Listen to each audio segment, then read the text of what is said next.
सो हे dear students, आज हम बात करने वाले हैं अपने नए चैप्टर के बारे में, that is from biology, that is life processes. और ये काफ़ी इंपॉर्टेंट चैप्टर है यहाँ पे आपका। So life processes, what our life processes actually? अब लाइफ प्रोसेसेस वो चीज़ें हैं जो आपके लिए काफ़ी इंपॉर्टेंट है, जो आपकी बॉडी है उसके लिए काफ़ी इंपॉर्टेंट है लाइफ प्रोसेसेस।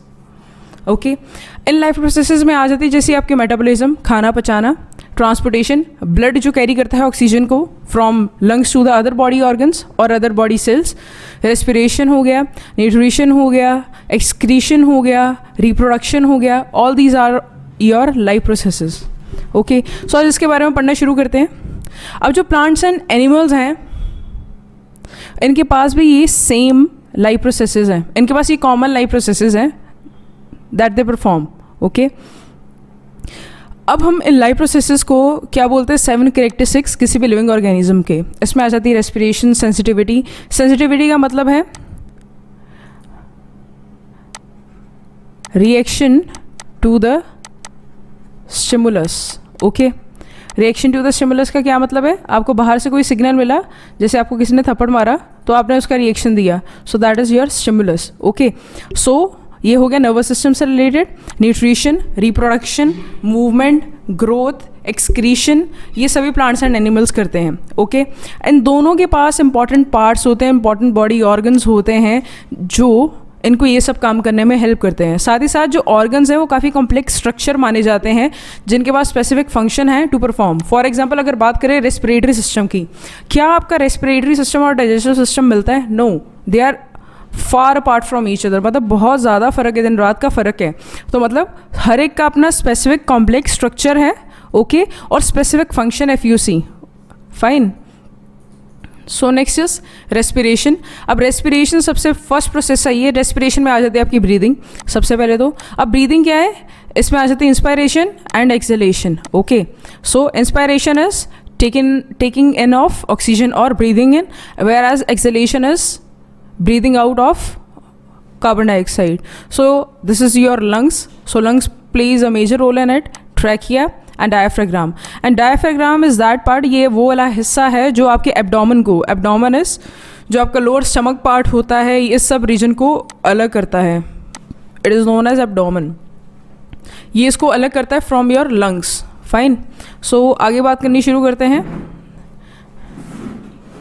नेक्स्ट इज, अब कहते हैं जो हमारी फूड में एनर्जी होती है वो अनलॉक की जाती है और ट्रांसफ़र की जाती है to the organism by the process of respiration.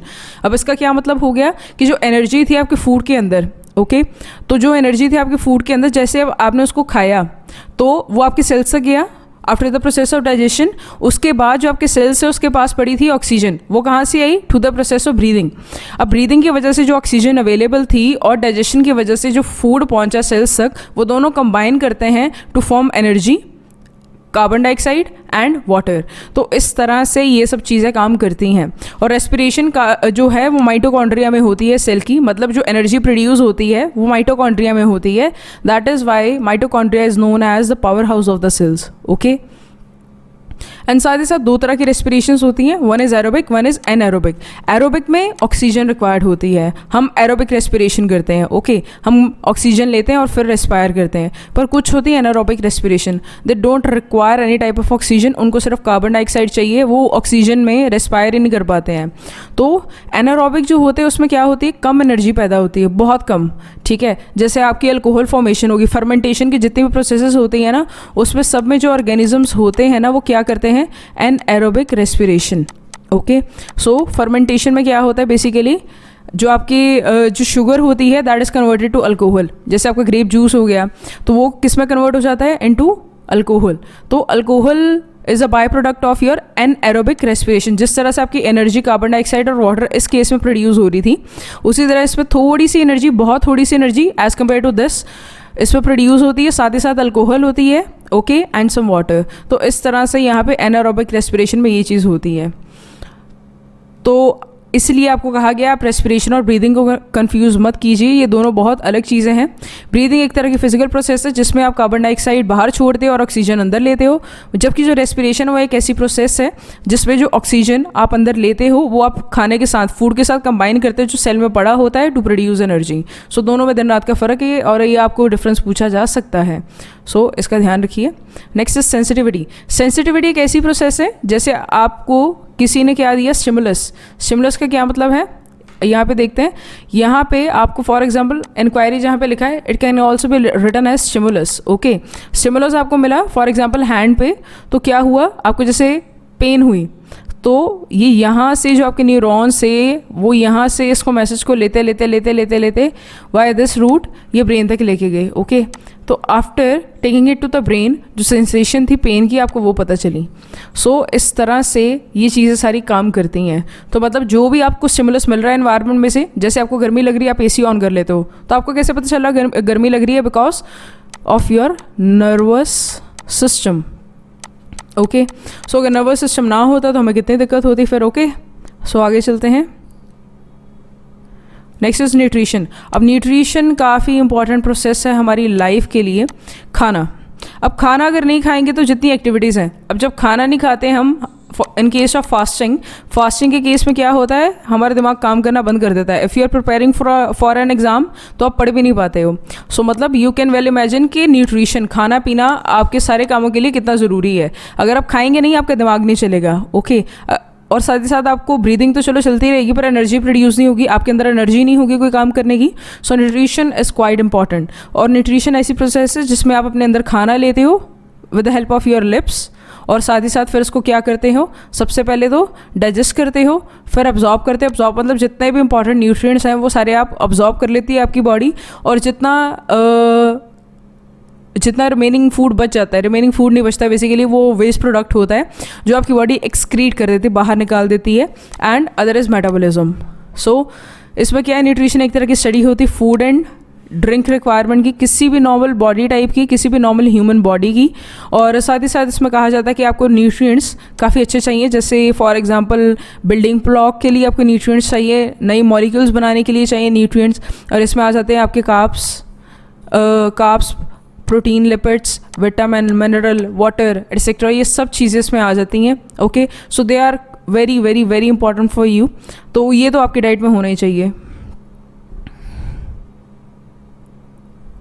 So next is you can see here, इसको फर्स्ट स्टेप को खाने को बोल देंगे इंजेक्शन, फिर जो स्टमक में जाके डाइजेस्ट हो रहा है that is known as digestion, और फिर हो गया ऑब्जॉर्प्शन थर्ड नंबर पे, जो आपने खाया जब आपकी पूरी बॉडी तक पहुंचता है उसको absorption, and last one is ईजेशन। Next is, अब इसमें होता क्या, डाइजेशन के दौरान एक ऐसी प्रोसेस है जिसमें जो आप कॉम्प्लेक्स मॉलिक्यूल्स होते हैं, food molecules, complex food molecules to simple food molecules, ताकि बॉडी इसको आराम से प्रोसेस कर सके। ठीक है, क्योंकि जो हमारी बॉडी है वो इन चीज़ों को आराम से प्रोसेस नहीं कर सकती है। It always require simple objects to process. Okay, so जिस तरह से आप बाहर से खाने पीने के लिए सामान लाते हो, फॉर एग्जांपल जैसे आप आटा हो गया, दाल होगी, चावल हो गया, तो जैसे आप ये सब चीज़ें ला रहे हो उसी तरह से हम बॉडी को क्या देते हैं, carbohydrate, fats, proteins, lipids etcetera, ताकि वो क्या करे, उससे जो भी खाना बनाना अपने अंदर, मतलब जो भी बॉडी स्ट्रक्चर बनाना वो अपने आप बना ले, क्योंकि उसको कोई गाइडेंस की ज़रूरत नहीं होती है। और साथ ही साथ ये जो डाइजेशन की प्रोसेस होती है इसमें कुछ इंपॉर्टेंट एजेंट्स भी होते हैं जैसे एंजाइम्स, ये आपके खाने के डाइजेशन के लिए इंपॉर्टेंट होते हैं। Okay, so next is reproduction. अब रिप्रोडक्शन एक ऐसी प्रोसेस है जिसके through continuation of any species is possible. अब कोई भी जो स्पीशीज़ है, अगर आपने उस स्पीशीज़ को कंटिन्यू करवाना है, if you don't want that species to disappear from this earth, तो उसके लिए इंपॉर्टेंट है रिप्रोडक्शन। ओके, सो रिप्रोडक्शन एक ऐसी प्रोसेस है जिसमें दो तरह के जीन्स कंबाइन करते हैं, दो पेरेंट्स के। ठीक है, it is a example of sexual reproduction actually. तो सेक्शुअल रिप्रोडक्शन में ये दो तरह की होती है वैसे, A section and sexual. A section में सिंगल पेरेंट इज इन्वॉल्व, ये अमीबा, आप इसके एग्जांपल ले सकते हो, आपने पहले भी किया हुआ है रिप्रोडक्शन का चैप्टर। एंड जो सेक्शुअल रिप्रोडक्शन है उसमें दो पेरेंट्स इन्वॉल्व होते हैं। ठीक है, अब ये प्लांट्स पे भी होती है, एनिमल्स पे भी होती है। तो दो पेरेंट्स क्या करते हैं, दो पेरेंट्स के दोनों के कैरेक्टर्स आते हैं it fuses to form a zygote, और वो जो जाइगोट होता है it develops up into offspring, और ऑफस्प्रिंग के बाद पास दोनों के कैरेक्टर्स होते हैं। तो इस तरह से एक स्पीशीज़ जो है with the help of reproduction carry forward की जा सकती है on this earth. Okay, so next is movement. अब जो प्लांट्स एंड एनिमल्स, आपने मूवमेंट वाले चैप्टर भी किया था नर्वस सिस्टम वाले में। सो मूवमेंट एक ऐसा प्रोसेस है जो हर ऑर्गेनिज्म के लिए बहुत इंपॉर्टेंट है। अब एनिमल्स, अगर उनको धूप लग रही है, अगर हमें धूप लग रही है तो हम वहाँ से उठ के चले जाते हैं, so this is our movement. पर प्लांट्स बेचारे कई बार ऐसा नहीं कर पाते हैं, तो they do other type of movements, जैसे थिग्मोट्रॉफिज्म आपने पढ़ा हुआ है, जैसे जियोट्रॉफिज्म हो गया आपका, कीमोट्रॉफिज्म हो गया, हाइड्रोट्रॉफिज्म हो गया आपका, फोटोट्रॉपिज्म हो गया। तो इस तरह की जो प्रोसेसेस हैं प्लांट्स करते हैं, और ये आपको आई थिंक सो याद हो गई। तो ये मूवमेंट्स इनके लिए काफ़ी इंपॉर्टेंट होती हैं for their better growth and to protect themselves from the environment, अपने आप को एनवायरनमेंट से बचाने के लिए और बेटर ग्रोथ के लिए ये सारी की सारी ये ट्रॉफिक मूवमेंट्स को फॉलो करते हैं, and this traffic movements are quite important for them.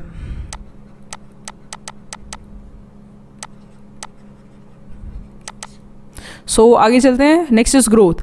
अब जो ग्रोथ है वो एक और इम्पॉर्टेंट प्रोसेस है लाइफ की। अब इंक्रीज इन साइज़ होता है इसमें। अब जैसे कोई बेबी है वो कितना छोटा सा होता है, एंड आफ्टर सम टाइम्स, जैसे आप 20-30 साल के बाद देखो तो उसका साइज़ कितना बड़ा हो जाता है। तो ये जो प्रोसेस है it is a process of growth. इसमें क्या होता है, जो यंग वंस हैं they mature up into adult animals, ठीक है, या फिर जो प्लांट्स हैं they form seedling to mature plants, वो मतलब जो बेबी प्लांट्स है वो पूरा का पूरा मेच्योर प्लांट बना देते हैं। Okay, next is excretion. अब एक्सक्रीशन का प्रोसेस भी हमारी बॉडी के लिए काफ़ी इंपॉर्टेंट है। ओके, अब एक्सक्रीशन इसलिए इंपॉर्टेंट है, अगर जो वेस्ट प्रोडक्ट है टॉक्सिन्स हैं वो टॉक्सिन्स में कन्वर्ट हो जाते हैं, जो वेस्ट प्रोडक्ट होता है, अगर वो हमारी बॉडी के अंदर पड़े रह जाएंगे तो it would do a lot of harm to our body, मतलब हमारी बॉडी को पूरी तरह से ख़राब कर देंगे। सो जो यूरिन हो गया, फिकल मैटर हो गया, इन सब को हमें बाहर निकालना बहुत ज़रूरी है। इनफैक्ट कार्बन डाइऑक्साइड भी एक तरह का वेस्ट प्रोडक्ट है हमारी बॉडी का, जिसको हम एवरी मिली सेकेंड्स में निकालते हैं, not second, I am talking about milliseconds, और मिली सेकेंड से भी कम टाइम में हम ब्रीथ करते हैं। So you can well imagine. So ये एक तरह की आपकी किडनी, ये आपका किडनी का स्ट्रक्चर है। So kidney is a major organ जो सारा का सारा वेस्ट प्रोडक्ट के साथ डील करती है, जो सारे के सारे वेस्ट प्रोडक्ट में से जो कुछ इंपॉर्टेंट मिनरल्स होते हैं उनको ऑब्जॉर्व कर लेती है। ओके, तो जो रेस्ट बचता है that is not useful for your body, ये उसको बाहर निकाल देती है। So kidney is mainly responsible for this. तो इसमें आ जाता है सबसे पहले कॉर्टेक्स पार्ट, फिर आ जाता है medulla part, this is your medulla part, this is your cortex part, then comes these are renal arteries, these are renal veins, this is pelvis, this is uterus. तो इस तरह से this is a basic structure of your kidney, और it helps you to get rid of fecal matter and undigested food by the process of egestion और excretion. सो इस तरह से ये आपकी एक और लाइफ प्रोसेस थी। Next is the food. अब जो फूड है वो काफ़ी इंपॉर्टेंट है। Everyone likes to have food, और फूड ज़रूरी भी है। फूड ज़रूरी क्यों है? टू गेट सम एनर्जी, क्योंकि फूड हमें क्या प्रोवाइड करता है? Energy to perform all the body functions that we need in our life, जैसे रिप्रोडक्शन हो गया, एक्सक्रीशन हो गया, डाइजेशन हो गया, and other functioning of the body. So इस तरह से ये काफ़ी इंपॉर्टेंट है, और ये काफ़ी सारी फॉर्म्स में अवेलेबल होती है, जैसे dosa, idli, burger, noodles etcetera. तो ये तो कुछ आपकी फेवरेट चीज़ें होंगी, पर उसके अलावा जैसे चपाती होगी, कुछ वेजिटेबल्स होगी। So all these are great to taste as well as great for our health and also act as a great source of energy for us.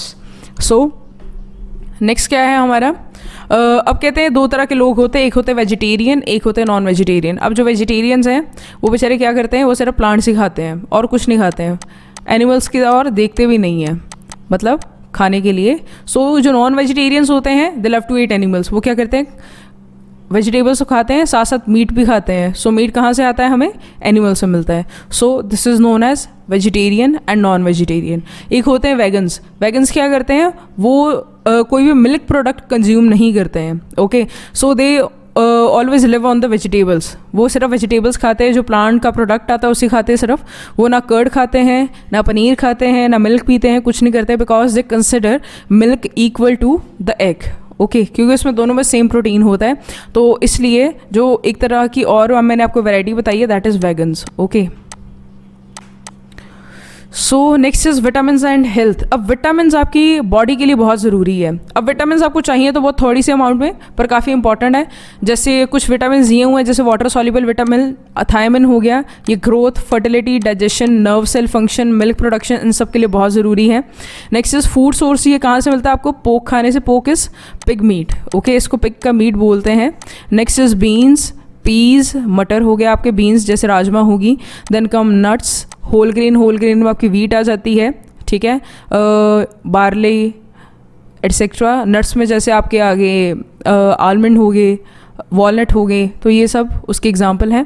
Next इसकी डेफिशिएंसी की वजह से हो सकती है आपको बेरी जो कि एक तरह के न्यूरोलॉजिकल डिसऑर्डर है, जिसमें दिमाग की प्रॉपर फंक्शनिंग नहीं हो पाती है। There can be loss of appetite. Loss of appetite का मतलब है, एपेटाइट का मतलब होता है फूड। जब अपनी फूड लेते हैं, जो आप अपनी मील लेते हैं, उसको हम एपेटाइट बोलते हैं। लॉस ऑफ एपेटाइट का मतलब आप समझ ही सकते हैं कि आपको खाना खाने का दिल नहीं करेगा, आपकी बॉडी में स्वेलिंग हो सकती है, ग्रोथ काफ़ी पुअर हो जाती है पूरी की पूरी बॉडी की, और हार्ट प्रॉब्लम्स काफ़ी आपको पकड़ लेती हैं। Then comes riboflavin. ये विटामिन B2 होता है राइबोफ्लेविन, ये एनर्जी यूज़ के लिए इसका फंक्शन होता है। देन कम्स ये लीफी वेजिटेबल से आपको मिलता है, डेयरी प्रोडक्ट्स से और होल ग्रेन से। जो डेफिशिएंसी सिम्टम्स वो क्या है? Hyper sensitivity of eyes to light, मतलब आपको जो लाइट है आँखों में वो अच्छी नहीं लगनी शुरू होती है इन केस अगर आपको इसकी डेफिशिएंसी है। देन कम्स लिप ओर। अब जो लिप्स है उसके ऊपर छाले होने शुरू हो जाते हैं। And oily dermatitis. अब ऑयली डर्मेटिस में क्या होता है? बेसिकली जो आपकी स्किन है वो काफ़ी ऑयली रहनी शुरू हो जाती है। Then comes pantothenic acid. Pantothenic acid growth और सेल मेंटेनेंस के लिए काफ़ी ज़रूरी है। देन कम्स जो उसको फूड सोर्सेज वो एग से मिलता है, पी से मिलता है, पोटैटो, पीनट एटसेट्रा। एंड इसके जो डेफिशिएंसी सिम्टम्स है, they are headache, fatigue. Fatigue का मतलब होती है थकावट। Then comes poor muscle control. Poor muscle control का मतलब आपको कन्वर्जेंस आ सकती है। कन्वर्जन का मतलब होता है कुड़वल पड़ने, मतलब जो सडनली आपकी जो बॉडी एकदम ट्विस्ट होनी शुरू हो जाती है और आपको काफ़ी दर्द होती है उसकी वजह से। Then comes nausea, cramps etcetera.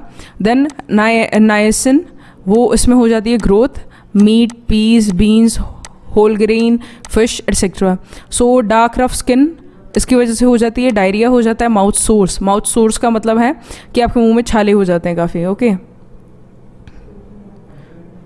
So next is your pyridoxine. ये दिस इज विटामिन B6। सो इसका रोल क्या है? ये प्रोटीन यूज़ में हेल्प करता है। रेड मीट से मिलता है, कॉर्न छल्ली से मिलता है, potatoes, whole grain, green veggies etcetera. ये माउथ सोर, फिर से मुंह में छाले। डिजीनेस। डिजीनेस का क्या मतलब होता है? जो बेहोशी वाली हालत होती है, that is known as dizziness. Nausea, weight loss. Nausea का मतलब वॉमिटिंग जैसी फीलिंग, वेट लॉस होना शुरू हो जाएगा। न्यूरोलॉजिकल डिसऑर्डर, मतलब दिमाग प्रॉपरली फंक्शन नहीं करेगा। फॉलिक एसिड, जो ये RBC के मैन्युफैक्चर और मेटाबॉलिज्म में आपको हेल्प करता है। नेवी बीन से आपको ये मिलता है, डार्क ग्रीन वेजिस से मिलता है। अनीमिया की वजह से हो सकता है और कैंसर हो सकता है। बायोटिन जो है वो काफ़ी इंपॉर्टेंट है आपके बालों के लिए स्पेशली, ओके। सो मेटाबॉलिज्म, ये मेटाबॉलिज्म में हेल्प करता है। मीट, मिल्क और एग से मिलता है। स्किन डिसऑर्डर्स हो सकते हैं इसकी वजह से। मसल पेन्स हो सकती हैं। इंसोम्निया मतलब रात को नींद नहीं आती जिन लोगों को, जिनको नींद आती ही नहीं है इनफैक्ट, उनको हम इंसोम्निया बोलते हैं उस डिसऑर्डर को। डिप्रेशन, अब आप रात भर सोए नहीं हो तो आपको डिप्रेशन तो यूजुअल सी बात है कि आप थके थके भी रहते हो एंड आपको डिप्रेशन हो सकती है उसकी वजह से। Then is cyanocobalamin. अब ये जो है this is vitamin B, ascorbic acid, vitamin C। बस मतलब इनमें ये दो चीज़ों के बारे में आपको बताया। ये RBC के मैन्युफैक्चर में हेल्प करता है, ग्रोथ में, सेल मेंटेनेंस में, ग्रोथ में, टिश्यू रिपेयर में, बोन एंड कार्टिलेज फॉर्मेशन में, इन सब चीज़ों में हेल्प करता है। मीट से मिलता है, ऑर्गन मीट से मिलता है, फिश से, शेल फिश से, milk, citrus fruit, tomatoes, papers, strawberries, cabbage etcetera, ये सबसे आपको मिलेगा। वीकनेस हो सकती है इसकी वजह से, गम ब्लीडिंग हो सकती है, वेट लॉस हो सकता है, स्कर्वी जिसको हम बोलते हैं, इन शॉर्ट ये बीमारी हो सकती है आपको। नेक्स्ट इज, अब आते हैं फैट सॉल्युबल विटामिन। अब फैट सॉल्युबल विटामिन वो भी काफ़ी इंपॉर्टेंट है। जो फैट सॉल्युबल विटामिन है उसमें एक तो नाइट विजन की दिक्कत आ सकती है आपको, new cell growth, night vision में हेल्प करती है आपको और न्यू सेल ग्रोथ में हेल्प करती है। डेयरी प्रोडक्ट्स से मिलती है, एग से, योग से, वेजिटेबल, फ्रूट एटसेट्रा सबसे मिलती है। अब इसकी वजह से नाइट ब्लाइंडनेस हो सकती है आपको, रफ ड्राई स्किन हो सकती है। देन इज कॉलकेल्सीफेरॉल, ये विटामिन D का नाम है। ये बोन फॉर्मेशन में हेल्प करता है। फिश लिवर ऑयल से मिलता है, मिल्क से मिलता है, एग यॉक से एंड सनलाइट से आपको मिलता है। सनलाइट बेसिकली एक तरह का आपको एक कंपोनेंट देती है जो आपको विटामिन डी बनाने में हेल्प करता है। ये आपको विटामिन डी डायरेक्टली नहीं देती है। Okay, so next is skeletal D formation, rickets. इसकी वजह से स्केलेटल डी फॉर्मेशन हो सकती है। रिकेट्स में आपको याद था कि जो टांगे थी, जैसे नॉर्मल टांगे होती हैं इस तरह से लोगों की, इंस्टेड ऑफ दैट वो किस तरह की हो गई थी, देवर लाइक दिस। जो पैर हैं वो इस तरह से हो जाते हैं, अगर आपको फिगर याद हो वो वाली, तो ये करेक्ट फिगर थी। और ये ऐसी प्रॉब्लम में, रिकेट्स के केस में, इस तरह की आपके टांगों की फिगर हो जाती है। So next is tocopherol, vitamin E का नाम है। तो ई क्या करता है, prevent certain compounds from being oxidise. ये कुछ कंपाउंड्स को ऑक्सीडाइज होने से बचाता है। आपकी बॉडी में अब कई चीज़ें होती हैं, उसको ऑक्सीडाइज होने से बचाता है। ऑक्सीडाइज कैसे, मतलब जैसे for example there are many products oxidise हो गए, उनका कलर चेंज हो जाता है। जैसे अगर आप आयरन की बात करो तो अगर वो O2 के साथ कंबाइन करता है तो उसका रेड कलर हो जाता है। क्यों? क्योंकि इसमें रस्ट लग जाती है।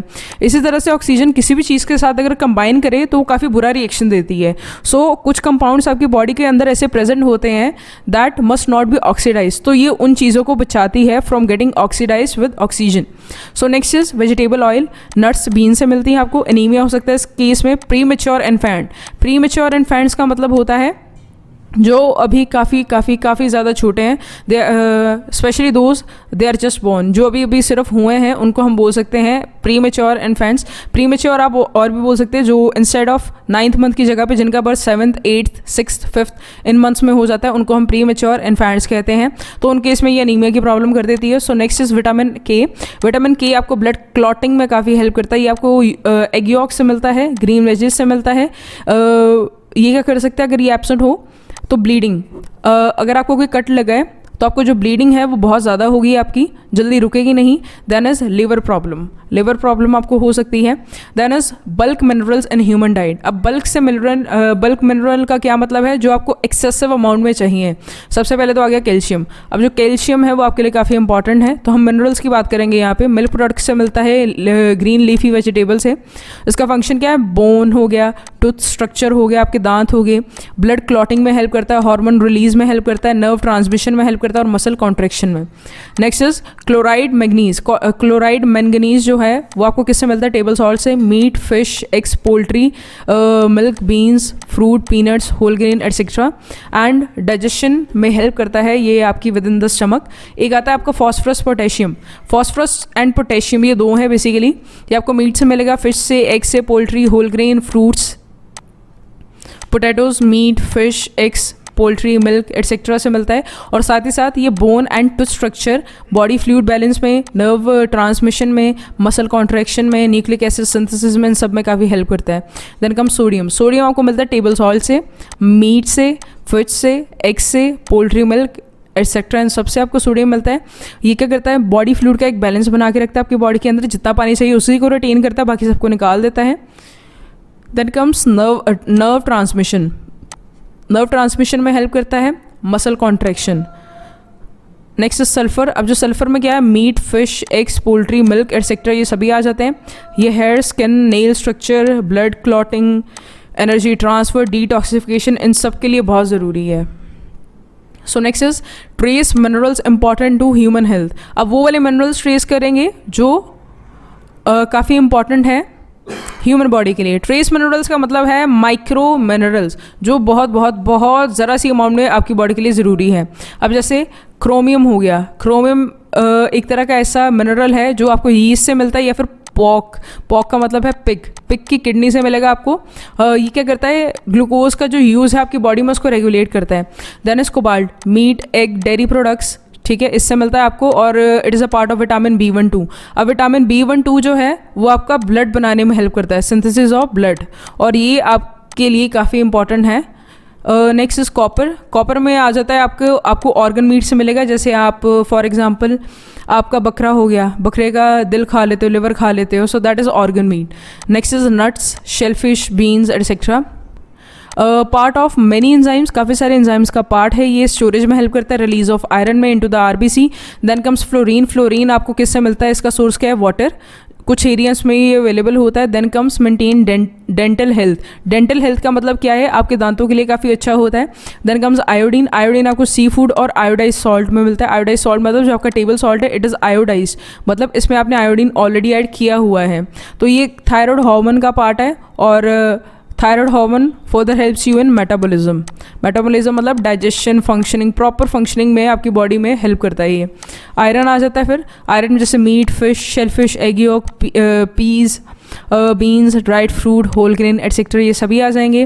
Then comes transport and use of oxygen. अब ट्रांसपोर्ट और यूज़ ऑफ ऑक्सीजन में ये काफ़ी ज़्यादा हेल्प करता है। And then part of certain enzymes. अब काफ़ी सारे एंजाइम्स हैं, उसका ये केमिकल पार्ट है। Next is manganese. अब जो मैंगनीज है उसका कोई कॉमन सोर्स उन्होंने बताया नहीं है, पर ये ऑलमोस्ट आपको जो वेजीज हैं उससे मिलता है, वेजिटेबल से। ओके, तो ये आपको प्लांट से मिलता है यूजली। देन ये काफ़ी सारे एंजाइम्स का पार्ट होता है, बोन्स का पार्ट है, एंड साथ ही साथ टेंडन स्ट्रक्चर। टेंडन एक तरह के आपके कुछ इंपॉर्टेंट बॉडी स्ट्रक्चर्स होते हैं, they are basically cell structure. ये सेल साइटोस्केलेटन बनाते हैं आपका। Okay, next is selenium. Selenium आपको ब्रैन से मिलता है। ब्रैन एक तरह का आपका होल ग्रेन ही है, coffee, tea, nuts, beans, peas, beans etcetera, और ये काफ़ी सारे एंजाइम्स का पार्ट है, हार्ट फंक्शनिंग में हेल्प करता है, प्रॉपर हार्ट फंक्शनिंग में। Then is zinc.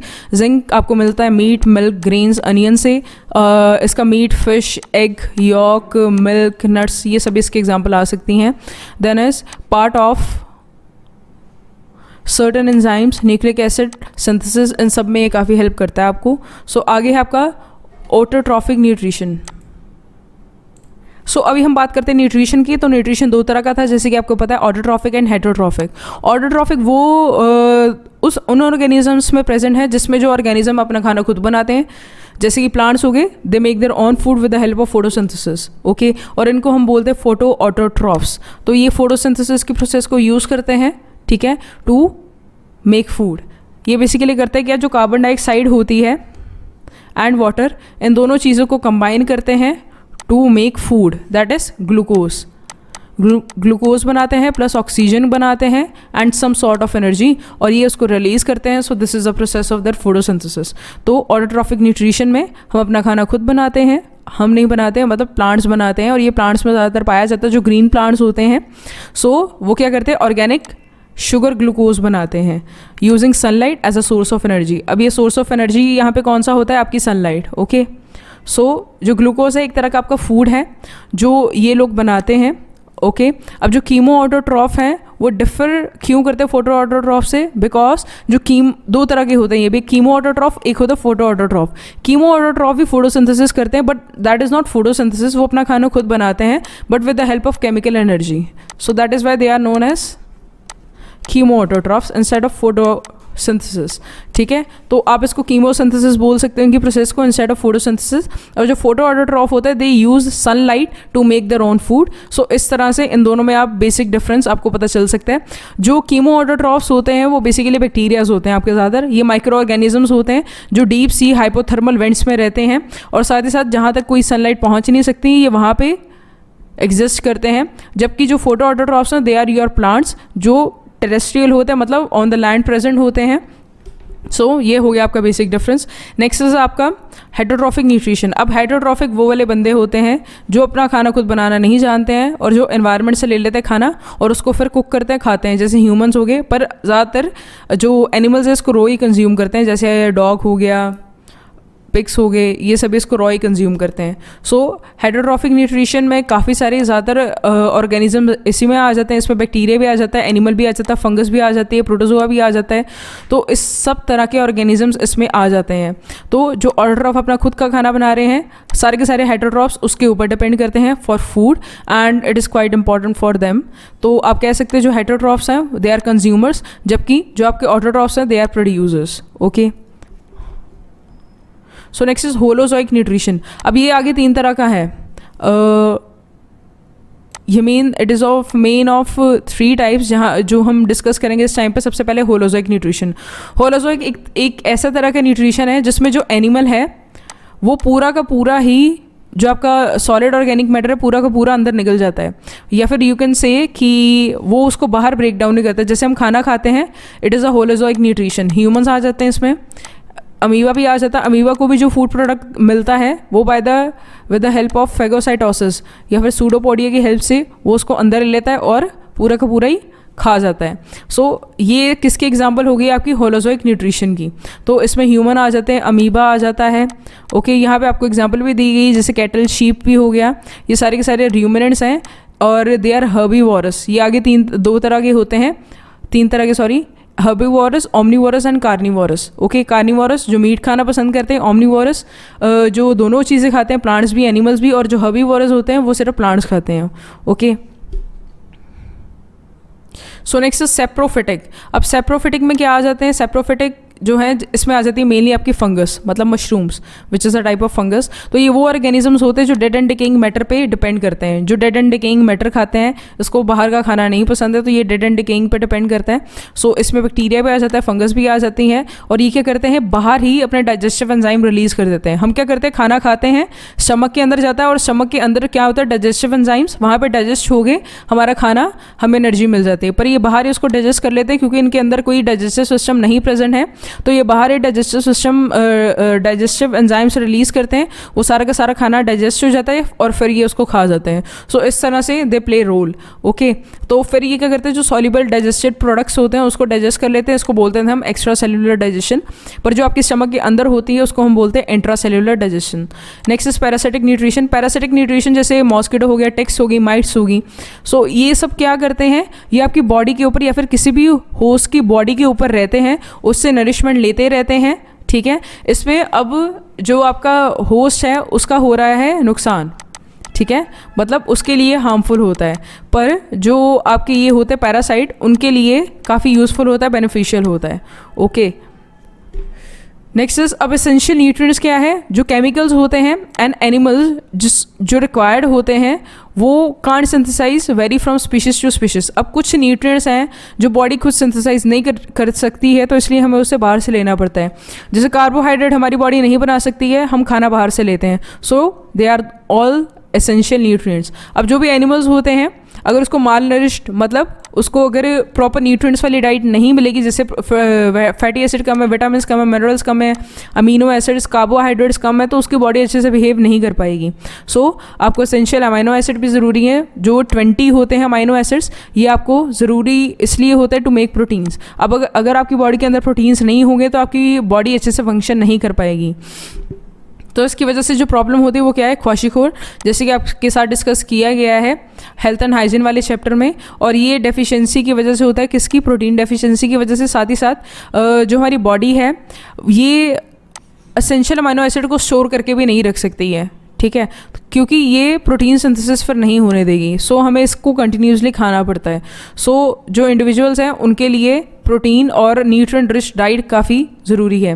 Then comes essential fatty acid. अब कुछ फैटी एसिड भी होते हैं, जैसे आपकी बॉडी के अंदर हो गया लिनोलिक एसिड, ये जो आपकी बॉडी खुद सिंथेसाइज नहीं कर सकती। अब जितने भी यहाँ पे एसेंशियल फूड प्रोडक्ट्स बताए गए हैं, ये सारी की सारी आपकी बॉडी खुद सिंथेसाइज नहीं कर सकती है, इसीलिए ये आपको बाहर से लेने पड़ते हैं। और ये आपका इंपॉर्टेंट होता है टू मेक सेल मेम्ब्रेन। तो ये एज अ फॉस्फोलिपिड प्रेजेंट होता है within your cell membrane. Then comes अब जो विटामिन हैं वो भी काफ़ी इंपॉर्टेंट है, और कुछ एसेंशियल भी होते हैं विटामिन जो आपको बाहर से लेने पड़ते हैं, आपकी बॉडी के अंदर नहीं होते हैं। और कुछ होते हैं को एंजाइम्स, जो आपकी कुछ एंजाइम्स की फंक्शनिंग के लिए काफ़ी इंपॉर्टेंट होते हैं। देन कम्स जैसे वाटर सॉल्यूबल हो गए, ये भी आपके लिए काफ़ी ज़रूरी, ये भी आपको बाहर से लेने पड़ता है, आपकी बॉडी खुद सिंथेसाइज नहीं कर सकती। Then comes fat soluble.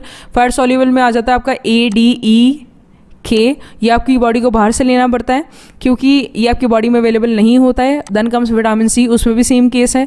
तो ये सब जो थे वो minerals, vitamins, proteins, amino acids, ये सब आपके लिए काफ़ी इंपॉर्टेंट है कुछ चीज़ें, बिकॉज आपकी बॉडी इसको सिंथेसाइज नहीं कर पा रही है within it. Then is photosynthesis. अब जो फोटोसिंथेसिस है वो ऐसी प्रोसेस है जिसमें carbon dioxide combines with your water to with the help of chlorophyll.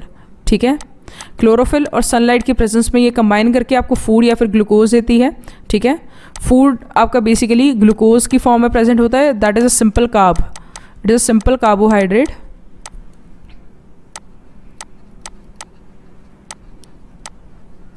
And oxygen.